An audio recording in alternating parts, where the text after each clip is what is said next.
নমস্কার বন্ধুরা, আশা করি আপনারা প্রত্যেকে ভালো আছেন, সুস্থ আছেন। আজকের যে বিষয়টা নিয়ে আলোচনা করব সেটা হচ্ছে আমাকে অনেকেই প্রশ্নটা করেছেন। আমরা দেখতে পেয়েছি, আপনারা অনেকেই হয়তো দেখেছেন যে টাইমস অফ ইন্ডিয়াতে এবং আরও অন্যান্য হয়তো পেপারে দিয়েওছে, সেটা হচ্ছে 23 তারিখে 23শে জুলাই 2025 এই সময় একটা নোটিশ বা একটা খসড়া আমরা দেখতে পাই, যেটা টাইমস অফ ইন্ডিয়ার মাধ্যমে। সেটা হচ্ছে government draft bill to replace UGC, AICTE and NCTE with unified higher education commission of India. এইবার এই যে একটা খবর, এই খবরটার ফলে অনেকের মধ্যে একটা চিন্তা হচ্ছে যে ইউজিসি নেট পরীক্ষায় আদৌ কি বদল আসতে চলেছে। কারণ এই ড্রাফটের যে জায়গাটা সেটা পড়েই আমরা কিন্তু বুঝতে পারলাম যে এগুলোকে রিপ্লেস করার কথা বলা হচ্ছে। সেটা হচ্ছে ইউজিসি, এআইসিটি এবং এনসিটি। তাহলে যদি এগুলোকে রিপ্লেস করা হয়, তাহলে ইউজিসি নেট পরীক্ষার গুরুত্ব আদৌ কি থাকবে? গুরুত্বের থেকে বড় কথা হচ্ছে আদৌ কি নেট পরীক্ষা ভবিষ্যতে হবে যেভাবে হচ্ছে, বা যদি হয় তার সিলেবাস কি পরিবর্তন হবে, এবং হলেও কবে হতে পারে। ঠিক আছে, এই যে বিষয়গুলো অনেকের প্রশ্ন, এই প্রশ্নগুলো আমাকে আপনারা অনেকেই করছেন। যেহেতু আমি এখানে নেট বিষয়ে যতটা আমি জানি আমি গাইড করার চেষ্টা করি, তো যাতে আপনারা মিসগাইড না হন এবং ভুলভাল চিন্তাভাবনা না করেন, তাই প্রথম থেকেই আমার মনে হয় এই জায়গাটায় কি বলতে চেয়েছে সেটা ক্লিয়ার করে দেওয়াটা খুব প্রয়োজন। তাহলে আজকের ভিডিওতে আমরা জেনে নেব যে এই ড্রাফটটা সম্পর্কে, তাহলে আর কোনো কোশ্চেন আমাদের থাকবে না। সেটা হচ্ছে এই যে ড্রাফটটা রয়েছে, এই ড্রাফটটায় দেখুন কোন কোন ক্ষেত্রগুলো বলা হচ্ছে। একটা হচ্ছে ইউজিসি, এআইসিটি, এনসিটি। এবার এগুলোর কাজ কি সেগুলো আমরা প্রত্যেকেই ভালো করে জানি। ইউজিসি কি করে এবং এআইসিটি কি করে, টেকনিক্যালের ক্ষেত্রটা দেখে হচ্ছে এআইসিটি। এনসিটির ক্ষেত্রে কি হয়, আমরা যে বিএড, এমএড এই সমস্ত কিছু করে থাকি এনসিটির আন্ডারে করে থাকি। এবং ইউজিসি, তাহলে কি বিএড, এমএডেরও প্রভাব পড়বে? বা কেউ যদি এনসিটির আন্ডারে বিএড করে থাকে, তো সেই বিএড কি আদৌ যোগ্যতা পাবে পরবর্তীকালে? তো এই নিয়ে অনেকের মধ্যেই একটা চিন্তাধারা রয়েছে, কারণ আস্তে আস্তে সমস্ত কিছুই যখন বদলে যাচ্ছে তাহলে কি হতে চলেছে। এবার এক্ষেত্রে আমি যে বিষয়টা বলবো সেটা হচ্ছে, এখানে বলা হয়েছে ইউজিসি, এআইসিটি এবং এনসিটি এটাকে রিপ্লেস করা হবে, অর্থাৎ সরিয়ে দেওয়া হবে এই বডিগুলোকে। ঠিক আছে, রেগুলেশনের যে বডিগুলো ছিল এগুলোকে সরিয়ে দেওয়া হবে এবং সেখানে higher education commission of India আসবে, যেটা শর্ট ফর্ম আমরা জানি HECI। আচ্ছা, আপনারা যারা NEP 2020 সম্পর্কে যাদের ধারণা রয়েছে, বা আমরা পেপার 1 পড়তে গিয়েও পড়েছি, সেখানে কিন্তু একদম বলাই হয়েছিল যে NEP 2020-র যে রুলটা, নিয়মটা, সেখানে বলা হয়েছিল প্রথম থেকেই যে ইউজিসিকে এবং এআইসিটিকে এবং এনসিটিকে তুলে দেওয়া হবে। ঠিক আছে, তুলে দিয়ে সেখানে HECI অর্থাৎ higher education commission of India আসবে। এবং এবার হচ্ছে এটা কেন করা হচ্ছে, এটার যে মূল বিষয় ছিল সেটা হচ্ছে, দেখুন এআইসিটি যেটা, সেটা টেকনিক্যাল এডুকেশনের জন্য হয়। ঠিক আছে, এনসিটির আন্ডারে আমরা বিএড, এমএড করে থাকি। ইউজিসির আন্ডারে অনেক পরীক্ষা হয়, যেমন অন্যতম নেট পরীক্ষা আমরা দিচ্ছি। তাহলে দেখুন আলাদা আলাদা একটা ইউজিসির জন্য, নেটের জন্য আমরা ইউজিসির কাছে যাচ্ছি, বা অন্য কোনো পরীক্ষার জন্য ইউজিসির কাছে যাচ্ছি। বিএড, এমএড করছি আমরা এনসিটির মাধ্যমে, এআইসিটির মাধ্যমে ইঞ্জিনিয়ারিং টেকনিক্যাল এডুকেশনগুলো করছি। এই যে আমাদের নানান জায়গায় ঘুরতে হচ্ছে, সেই সমস্যাটা যাতে না হয় তার জন্য higher education commission of India বলে একটা রেগুলেটর বডি তৈরি করা হচ্ছে।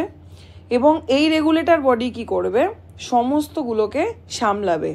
অর্থাৎ বলে না এক ছাতার নিচে, এই এক ছাতার নিচে পুরো পরিবারকে তুলে আনা হচ্ছে, এবং সেটার নাম হয়ে যাবে হচ্ছে HECI। ঠিক আছে, একটাই বডি থাকবে, এর আন্ডারে আমরা সমস্ত কিছু করতে পারবো, এটা বলা হচ্ছে। এবার এক্ষেত্রে দুটো জিনিস শুধু থাকবে না, এটা আপনারা জেনে নিন। একটা হচ্ছে মেডিকেলের ক্ষেত্রে, যেটা মেডিকেলের ব্যাপারটা থাকবে না, আর লিগ্যাল এডুকেশন এর আন্ডারে কিন্তু নয়, ঠিক আছে। এছাড়া এবং এর যে মানে কি বলবো, চারটে যে ভেরিকেল বা দিকগুলো আমি বলে নিই। একটা হচ্ছে national higher education regulatory council থাকবে এর আন্ডারে। আরেকটা হচ্ছে জিইসি, অর্থাৎ যেটাকে আমরা বলি general education council for standard setting. Next হচ্ছে কি হায়ার এডুকেশন গ্র্যান্ট কমিশন, এটা ফান্ডিংয়ের জন্য থাকবে। এবং ন্যাক মানে NAC, ঠিক আছে, এটা হবে national accreditation council for accreditation. তাহলে আমরা কি দেখলাম, যে ইউজিসি, AICTE, NCTE কে তুলে দেওয়া হচ্ছে। সেই জায়গায় একটা বডি গঠন হবে, সেটা হচ্ছে HECI, অর্থাৎ higher education commission of India. ওটার আন্ডারেই চারটে মানে কি বলবো, চারটে বডি রয়েছে, ঠিক আছে। সেটা কি কি, একটা national higher education regulatory council, ও কি করবে, ও হচ্ছে মানে রেগুলেশনের দিকটা কিন্তু দেখবে, ঠিক আছে। তারপরে যেটা জেনারেল এডুকেশন কাউন্সিল, সে কি করবে, সে হচ্ছে স্ট্যান্ডার্ডটাকে সেট করার চেষ্টা করবে। HEGC যেটা মানে higher education grant commission for funding, তার কাজ কি হয়ে যাচ্ছে, ফান্ডিংয়ের দিকটা দেখা। এবং ন্যাক যেটা NAC, সেখানে হচ্ছে national accreditation council for accreditation, ঠিক আছে। এবং এই ন্যাক যখন থাকবে তখন কি হবে, আমরা যে মানে জানি ন্যাক, NAAC ন্যাক বা NBA বা NIRF, এই সংস্থাগুলো উঠে যাবে। শুধু এর আন্ডারে মেডিকেল আর লিগেল ব্যাপারটা নেই, তাই তো। এই হচ্ছে মোদ্দা কথা। তাহলে কি দাঁড়িয়ে গেল, এইবার কোশ্চেন হচ্ছে যে যদি তা হয়, তাহলে যারা যারা আপনারা বিএড করেছেন NCTEর আন্ডারে, সেই বিএড কি আদৌ মান্যতা পাবে বা কি দাঁড়াতে চলেছে। অবশ্যই যারা বিএড করে ফেলেছেন, এমএড করে ফেলেছেন, NCTEর আন্ডারে হোক মানে বা কি বলবো ইউজিসির আন্ডারে যারা অলরেডি নেটটা পাস করে ফেলেছেন, হয়ে গেছে, অবশ্যই সেই ডিগ্রি বৈধতা লাভ করবে, যেমন এখন করছে ঠিক সেরকম, তার কোনো পরিবর্তন হবে না, প্রথম কথা। দ্বিতীয় কথা হচ্ছে যে এটা করা হচ্ছে সমস্ত টেকনিক্যাল এডুকেশন, হায়ার এডুকেশন, এই সমস্ত দিকগুলোকে যাতে এক ছত্রছায়ায় আনা যায় তার ফলে। এবং তার ফলে কি হবে, মানে এক্ষেত্রে এনইপি এই কারণেই করেছে যে তাহলে মানে যেগুলো কি বলবো চুরি হোক, যে মানে খারাপ জিনিসগুলো যে এডুকেশনে ঘটে থাকে সেটা অনেকটা কমবে। এবং পরীক্ষাগুলো অনলাইনে হওয়ার ব্যাপারটা থাকবে। এবং একটাই হয়তো ফর্ম ফিল আপ হবে বা একটাই হয়তো রেজিস্ট্রেশন হবে, ওই রেজিস্ট্রেশন করে রাখলে সমস্ত কিছু পরীক্ষা টরীক্ষা দেওয়া যাবে। তো এই রকম চিন্তা ভাবনা করে এই বিষয়টা নিয়ে কিন্তু ভাবা হয়েছে। তার মানে এটা নয় যে ইউজিসি নেটের গুরুত্ব নেই। যারা আমাকে প্রশ্নটা করছিলেন তাদের উত্তরটা আমি দিয়ে দিলাম। বা পরবর্তীকালে কি হবে, পরবর্তীকালে বলি ইউজিসি নেট হয়তো থাকবে না, সেখানে হয়তো নেট পরীক্ষাটা হবে হয়তো অন্য কোনো নাম দিয়ে। যেমন যেহেতু higher education commission of India এটাকে কন্ট্রোল করছে, তাই হয়তো HECI নেট বলেও হতে পারে বা যে কোনো কিছু হতে পারে, কিন্তু নেট পরীক্ষা এখন যেমন হচ্ছে তখনও হবে, এটা প্রথম কথা। দ্বিতীয় কথা হচ্ছে সিলেবাস কি বদলাতে পারে, এটা প্রশ্ন আছে।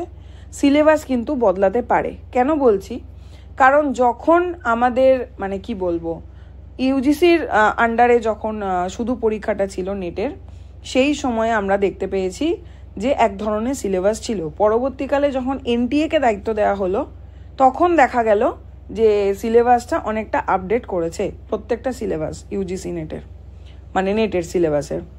এবং পরবর্তীকালে এখন যারা দায়িত্ব নেবে, অর্থাৎ ইউজিসি তো থাকছে না, তাহলে সেখানে হচ্ছে higher education commission of India হোক বা তার আন্ডারে কোনো সংস্থা যখন দায়িত্ব নেবে, তখন সেক্ষেত্রে বলা যেতে পারে যে এই যে সিলেবাসটা সেটা একটু আপডেট হওয়ার সম্ভাবনা কিন্তু প্রবল, ঠিক আছে। এবার কবে হতে পারে, এবার সেই হিসাবে আমি বলি যে অনেকের কাছে এই প্রশ্ন কবে হতে পারে, তবে আমার যতদূর মনে হয় যতদিন না এই যে একটা খসড়া আমরা যেটা পড়ছি, যেটা নিয়ে গুজব চলছে, এটা যতদিন না একেবারে অ্যাপ্লাই হচ্ছে মানে হতে শুরু করে দেবে, তার আগে অবধি কিন্তু সম্ভাবনা নেই সিলেবাসটা বদলানোর, প্রথম বিষয়। আর দ্বিতীয় বিষয় হচ্ছে আরেকটা দিকেও আমাদের ভাবতে হবে যে এই যে সিলেবাসটা বদল হবে কি হবে না, এটা নিয়ে কিন্তু প্রায় আমার মনে হয় 1 থেকে 1.5 বছর হয়ে গেছে। প্রায় 2023 কি 2024 থেকে এরকম একটা রুমার বলি, গুজব বলি, বা কিছুটা সত্য নয়, আমরা এটা শুনতে পাচ্ছি যে সিলেবাসটা বদলাবে।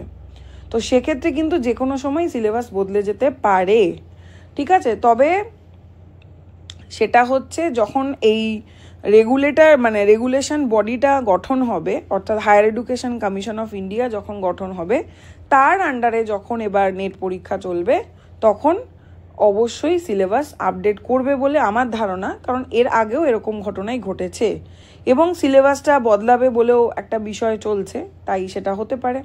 তবে এবারের নেট পরীক্ষায় চান্সেস কিন্তু খুব কম, সিলেবাসটা বদলানোর চান্সেস খুব কম। অনেকেই আমাকে কোশ্চেনটা করেছিলেন, কারণ যতক্ষণ না এই রেগুলেশন বডিটা তৈরি হচ্ছে সেদিক থেকে ভাবতে গেলে মনে হয় চান্সেস কম আছে। তবে সেভাবে একেবারে কি করতে চলেছে ওটা তো আমরা কেউ বলতে পারবো না, ওটা একেবারেই ওদের নিজস্ব চিন্তাভাবনা, এবং তার সাথে সাথে হচ্ছে ওরা ওয়েবসাইটে দিয়ে দেবে, যখনই দেবে অবশ্যই আপনারা জানতে পারবেন। আমি তো আপনাদের বলবোই, সেটা নিয়ে চিন্তা না করে আমি বলবো এখন মাথা ঠান্ডা করে সামনের নেট পরীক্ষার জন্য প্রস্তুতি নিন।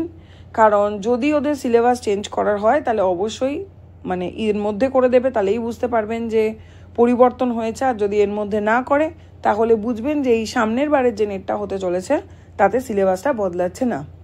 তবে আপনারা চেষ্টা করুন এই সিলেবাসে যারা পড়াশুনো করছেন খুব চটজলদি যাতে ইউজিসি অন্তত নেটটা পাওয়া যায়, নেটটা অন্তত যাতে পাস করা যায় তার চেষ্টাটা করুন। কারণ পরবর্তীকালে সিলেবাসটা বদলালে যারা অলরেডি এই সিলেবাস পড়ে ফেলেছেন, অনেকটা শেষ করে ফেলেছেন 90%, তাদের ক্ষেত্রে একটু ডিফিকাল্ট হয়ে যাবে। কারণ আবার নতুন বই জোগাড় করা, পড়া, এগুলোর একটু হ্যাপা তো আছেই। কিন্তু তবুও আমি বলবো অবশ্যই যদি লক্ষ্য থাকে তাহলে ডেফিনেটলি সেই সিচুয়েশনও আপনারা করতে পারবেন। এই হচ্ছে ব্যাপার। আর বিএড এমএডের ক্ষেত্রে বলি, অবশ্যই বিএড এমএড ডিগ্রি যারা করে নিয়েছেন, বিএড ডিএলএড এমএড সমস্ত কিছু যে যা করে নিয়েছেন সমস্ত কিছুর বৈধতা যেমন ছিল তেমনই থাকবে, কিচ্ছু বদলাচ্ছে না, শুধু রেগুলেশন বডিটা চেঞ্জ হয়ে যাচ্ছে। এবং তাতে করে ইউজিসি, এআইসিটি, এনসিটি এগুলো কিন্তু আলাদা আলাদা যে জায়গাগুলো সেগুলো থাকছে না, একটা ছত্রছায়ায় নিয়ে আসা হচ্ছে। বাংলা কথায় হচ্ছে এক ছাতার নিচে এই সমস্ত শিক্ষা ব্যবস্থাটাকে দেখা হবে।